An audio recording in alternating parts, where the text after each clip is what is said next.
Hello everyone, this is Vartika. Welcome to my channel. आज इस video में हम एक नया टॉपिक डिस्कस करेंगे जो कि है डेटा स्ट्रक्चर्स। तो सबसे पहले हम ये बात करेंगे कि डेटा स्ट्रक्चर क्या है, क्या काम होता है इसका और ये कितने अलग अलग तरीके के होते हैं। तो स्टार्ट करते हैं सबसे पहले कि डेटा स्ट्रक्चर क्या होता है। As you can see over here, data structure is a named group of data, यानी एक कलेक्शन ऑफ डेटा है जिसको हमने एक नाम दे दिया है and that contain different types of value.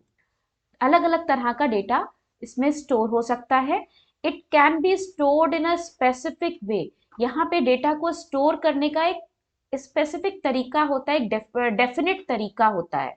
ठीक है, उसको उसमें जो पूरा डेटा स्टोर है उस पूरे डेटा को हम as a single unit treat करते हैं। उसको अलग अलग नहीं ट्रीट करते हैं, उसको एक साथ ट्रीट करते हैं। बहुत से अलग तरीके के डेटा स्ट्रक्चर्स होते हैं। उन डेटा स्ट्रक्चर्स का अपना एक स्पेसिफिक तरीका होता है डेटा को स्टोर करने का, उससे वैल्यूज एक्सेस करने का, उसको मैनिपुलेट करने का, कौन कौन से ऑपरेशंस उसमें परफॉर्म होंगे, ये सारी चीजें डेटा स्ट्रक्चर्स बताते हैं। ठीक है, तो देखते हैं कौन से अलग अलग तरीके के डेटा स्ट्रक्चर होते हैं। सबसे पहले अगर हम क्लासिफाई करें तो डेटा स्ट्रक्चर मेनली दो तरीके के हैं, एक सिंपल और एक कंपाउंड। सिंपल डेटा स्ट्रक्चर क्या होते हैं? वो डेटा स्ट्रक्चर जो फंडामेंटल डेटा टाइप से मिलके बनाए जाते हैं। जैसे कि फंडामेंटल डेटा टाइप पाइथन में क्या है? इंटीजर, फ्लोट, स्ट्रिंग, है ना। ये सारे डेटा टाइप्स जो हैं, इनको यूज करके जो डेटा स्ट्रक्चर बनाया जाता है उसको हम कहते हैं सिंपल डेटा स्ट्रक्चर। जैसे कि हमारा एरे या लिस्ट। पाइथन में जो एरे है उसको हम कहते हैं नमपाई एरे। ठीक है, और लिस्ट तो आपने पहले के वीडियोस में पढ़ा हुआ है। अब अगर हम बात करें कंपाउंड डेटा स्ट्रक्चर की, तो कंपाउंड डेटा स्ट्रक्चर वो डेटा स्ट्रक्चर होता है जो इन सिंपल डेटा स्ट्रक्चर्स को यूज करके बनाए जाते हैं।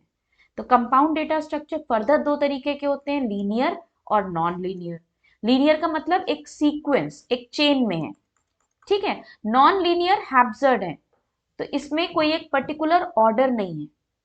लीनियर में अगर बात करें तो लीनियर में तीन तरीके के डेटा स्ट्रक्चर हैं, स्टैक, क्यू और लिंक्ड लिस्ट। जबकि नॉन लीनियर में डेटा स्ट्रक्चर होता है ट्री। ठीक है, अब इनके बारे में डिटेल में अगर बात करें तो सबसे पहला जो हम एक सिंपल डेटा स्ट्रक्चर की बात कर रहे हैं, दैट इज लिस्ट और एरे। लिस्ट में क्या है? ये एक अगेन नेम्ड डेटा स्ट्रक्चर है जिसमें फाइनाइट नंबर ऑफ एलिमेंट्स हैं। फाइनाइट मतलब फिक्स नंबर ऑफ एलिमेंट्स है और इसमें सिमिलर डेटा एलिमेंट्स होते हैं। जब हम बात कर रहे हैं पाइथन के लिस्ट की, तो पाइथन लिस्ट इस पहली चीज फाइनाइट को इनफाइनाइट कर सकता है, क्योंकि पाइथन में जो लिस्ट यूज होती है उसके नंबर्स आप जितने चाहें उतने बढ़ा सकते हैं। दूसरी चीज, सिमिलर डेटा एलिमेंट्स, यानी ये भी कोई बाउंडेशन पाइथन में नहीं है कि आप लिस्ट में एक ही जैसी वैल्यू स्टोर करें, तो ये पाइथन के लिए एक्सेप्शन है। लेकिन अगर हम एरेज की यहां बात करें तो एरे में ये भी चीज होगी, फिक्स नंबर ऑफ एलिमेंट्स होंगे और दूसरा उनके सारे एलिमेंट्स एक जैसे होंगे। ठीक है, अब हर एलिमेंट जो एरे का होता है उसको एक्सेस करने के लिए हमारे पास एक स्पेसिफिक नंबर होता है जिसे हम कहते हैं इंडेक्स नंबर। जैसे कि एक एग्जाम्पल दिया है ये एरे का, जो लिस्ट की तरह भी अपीयर कर रहा है। इसमें क्या है? ये आपके एलिमेंट्स हैं 2, 4, 10, 5। ठीक, और इनको एक्सेस करने के लिए ये नंबर्स अलॉटेड हैं जिनको हम कहते हैं इंडेक्स नंबर्स। इंडेक्स नंबर्स हमेशा 0 से शुरू होते हैं। एरेज वन डायमेंशनल भी हो सकते हैं, टू डायमेंशनल भी हो सकते हैं, मल्टी डायमेंशनल भी हो सकते हैं। खैर हम इसके डिटेल में नहीं जाएंगे। ये जो एग्जाम्पल दिया है ये वन डायमेंशनल एरे का एग्जाम्पल दिया है। फिर पाइथन में अगर एरे हमको इंप्लीमेंट करना है तो नमपाई एरे एक तरीका है, दूसरा तरीका है लिस्ट।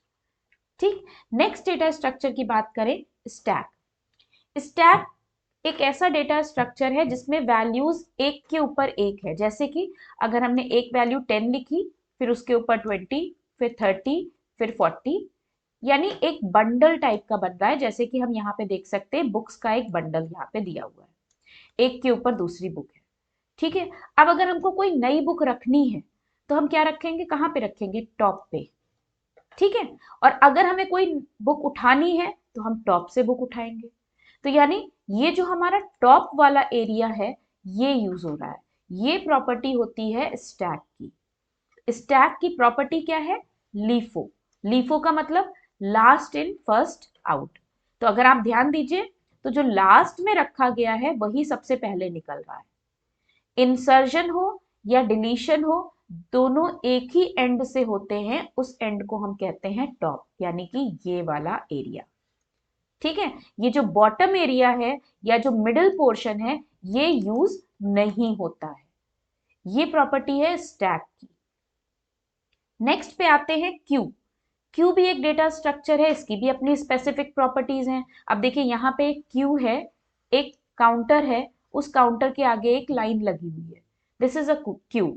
अगर कोई नया पर्सन लाइन में ज्वाइन करने आएगा तो वो कहाँ ज्वाइन होगा, लास्ट में। इस लास्ट वाले एंड को हम कहते हैं रियर एंड। और अगर सर्विस मिलेगी तो सबसे पहले इस वाले पर्सन को मिलेगी और सर्विस मिलने के बाद ये लाइन को छोड़ देगा, लाइन से हट जाएगा। इस एरिया को जहां से पर्सन निकल रहा है बाहर, इसको हम बोलते हैं फ्रंट एंड।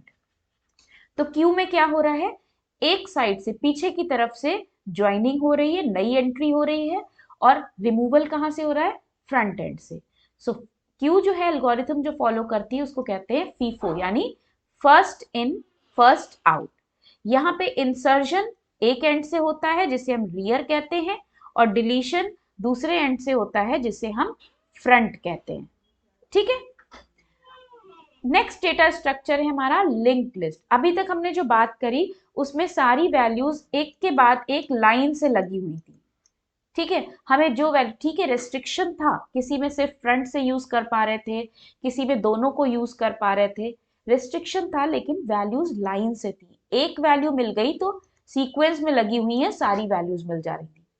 लिंक्ड लिस्ट में क्या होता है, लिंक्ड लिस्ट में वैल्यूज हमारी रैंडमली स्प्रेड होती हैं, कोई सीक्वेंस नहीं है। ठीक है। तो इसलिए हर एक वैल्यू जिसको अभी तक हम एलिमेंट बोल रहे थे, यहां पे हम बोलेंगे इसको नोड। ठीक है। अब नोड में मिनिमम दो चीजें होती हैं, पहली होती है डेटा पार्ट और दूसरी होती है रेफरेंस पार्ट। क्यों रेफरेंस पार्ट, क्योंकि यहाँ पे कोई सीक्वेंस नहीं है। अगर हमें पहली वैल्यू मिल भी गई तो हमें नहीं पता कि इसके बाद की वैल्यू क्या है, इसलिए हर वैल्यू को हम एक बंडल की तरह यूज करते हैं। उस बंडल में दो पार्ट होते हैं, एक डेटा हमारा है और दूसरा है रेफरेंस। रेफरेंस किस चीज का, रेफरेंस नेक्स्ट नोड का, इसके बाद वाली वैल्यू का रेफरेंस। फिर नेक्स्ट वाली वैल्यू, नेक्स्ट वाली नोड पे क्या होगा, अगेन डेटा होगा और नेक्स्ट चीज का रेफरेंस होगा। इस तरह से लिंक लिस्ट को हम कह सकते हैं कि एक चेन है नोड्स की। ठीक है। अब अगर हम बात करें कि कितनी तरीके की लिंक लिस्ट होती है, तो दो तरीके की होती है, सिंगली और doubly link list. Singly link list में क्या होता है, देखिए हर नोड में दो चीजें हैं, एक डेटा पोर्शन है और एक रेफरेंस पोर्शन है। रेफरेंस पोर्शन नेक्स्ट नोड को पॉइंट आउट कर रहा है। ठीक है। फिर इसके बाद नेक्स्ट नोड जो है उसके रेफरेंस पोर्शन थर्ड को पॉइंट आउट कर रहा है, एंड सो ऑन। तो यहाँ पे हर एक नोड के पास एक रेफरेंस है, किसका, नेक्स्ट नोड का। ये कहलाई singly link list. Doubly link list क्या होती है, डबली लिंक लिस्ट में आपके पास हर नोड के पास दो रेफरेंसेस होते हैं, एक होता है प्रीवियस नोड का और दूसरा होता है नेक्स्ट नोड का रेफरेंस। तो ये कहलाती है डबली लिंक लिस्ट, राइट। नेक्स्ट बात करें डेटा स्ट्रक्चर की तो वो है ट्रीज। ट्रीज जैसा कि हमने डिस्कस किया था कि ये आपका नॉन लीनियर डेटा स्ट्रक्चर है। नॉन लीनियर डेटा स्ट्रक्चर का मतलब होता है कि इसमें कोई भी आपका सीक्वेंस नहीं है, यहाँ पे भी रैंडम है कि एक वैल्यू यहाँ है तो दूसरी यहाँ है तो तीसरी यहाँ है। ये एक हायरार्किकल रिलेशनशिप स्टेब्लिश करता है अपने एलिमेंट्स में। ये मल्टी लेवल डेटा स्ट्रक्चर कहलाता है। अगेन यहाँ पे भी हर एलिमेंट को हम नोड ही कहेंगे। हर नोड के पास फिर वही दो चीजें हैं, डेटा और रेफरेंस पार्ट। ठीक, जो सबसे ऊपर की नोड होती है उसको हम कहते हैं रूट, और जो लास्ट की नोड्स होती हैं उनको हम कहते हैं लीव्स। ठीक है, अब जैसे एग्जाम्पल अगर हम लें तो ट्री में सपोज करिए सबसे पहली नोड ये है, उससे आपकी दो नोड्स कनेक्टेड है, ये वाली, फिर इससे फर्दर दो नोड्स कनेक्टेड है, ये वाली और ये वाली। तो ये जो टॉप मोस्ट नोड है इसको कहते हैं रूट, और ये वाली नोड को हम कहते हैं लीव्स। ये इस तरह का कुछ, अब देखिए यहाँ पे ये पहला लेवल है, ये दूसरा लेवल है, ये तीसरा लेवल है, इसीलिए इसको कह रहे हैं multi level data structure, right. With this we come to the end of this data structure, और इस डेटा स्ट्रक्चर में हमने डिफरेंट तरीके के डेटा स्ट्रक्चर्स के बारे में बात करी है। आई होप आपको सब समझ में आ गए होंगे, और नेक्स्ट वीडियो में हम एक पर्टिकुलर डेटा स्ट्रक्चर के बारे में और डिटेलिंग करेंगे। सो इस चैनल को सब्सक्राइब जरूर करिए और वीडियो को लाइक करिए, और हम मिलते हैं नेक्स्ट वीडियो में। Thank you.